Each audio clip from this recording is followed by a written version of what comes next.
Presidency কলেজের প্রাক্তন ছাত্র, ছিল অঙ্কে অনার্স, কিন্তু পরবর্তীতে সাহিত্যই হয়ে উঠল জীবন।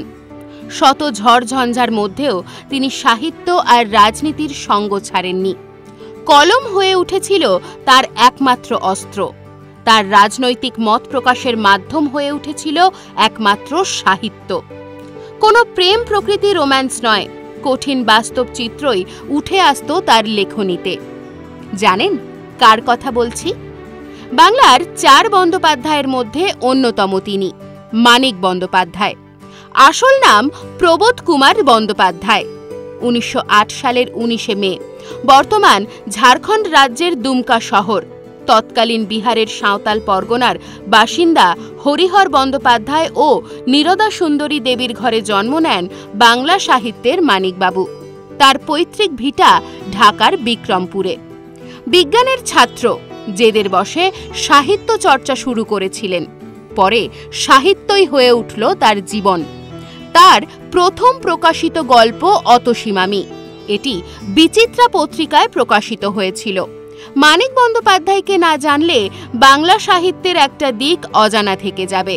তার লেখা পুতুল নাচের ইতিকথা, দিবারাত্রির কাব্য, পদ্মা নদীর মাঝি ইত্যাদি উপন্যাস এবং সরীসৃপ, শিল্পী, প্রাগৈতিহাসিক, ছোট বকুলপুরের যাত্রী ইত্যাদি গল্প সংকলন বাংলা সাহিত্যের অন্যতম শ্রেষ্ঠ সম্পদ।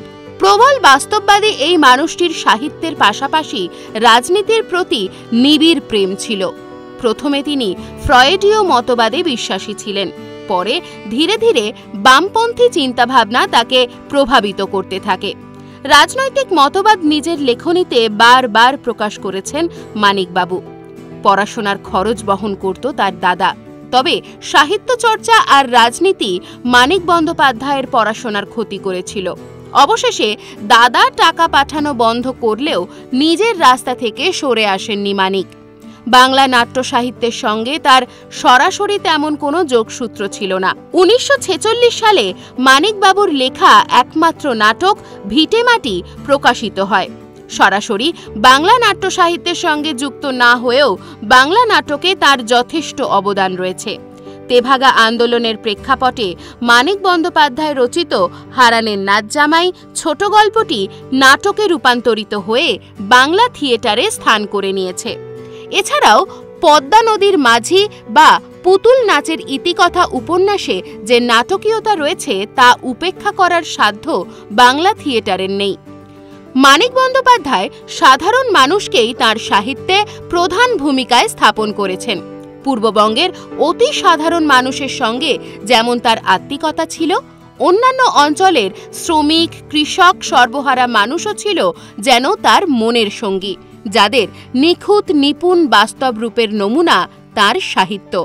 মানিক বন্দ্যোপাধ্যায় ছোট বড় মিলিয়ে প্রায় ৪০টি উপন্যাস লিখেছিলেন এবং ২২২টি গল্প লিখেছেন, যা তাঁর স্বল্পায়ু জীবনের পক্ষে বিপুল ও বিস্ময়কর সৃষ্টির সম্ভার।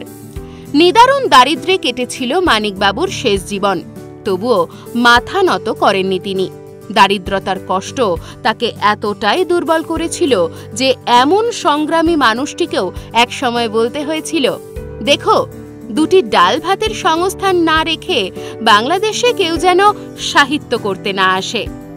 ১৯৫৬ সালের ৩রা ডিসেম্বর প্রয়াত হন সাহিত্যপ্রেমী মানিক বন্দ্যোপাধ্যায়। বিপ্লব আর অভাবের মিশেলে জন্ম নেওয়া এক বারুদের নাম মানিক বন্দ্যোপাধ্যায়। আজ মানিক বন্দ্যোপাধ্যায়ের জন্মবার্ষিকীতে জিও বাংলা জানায় সশ্রদ্ধ প্রণাম। এই রকম আরও নতুন নতুন ভিডিও পেতে নজর রাখুন আমাদের চ্যানেলে। পাশে থাকা বেল আইকনটি ক্লিক করতে ভুলবেন না।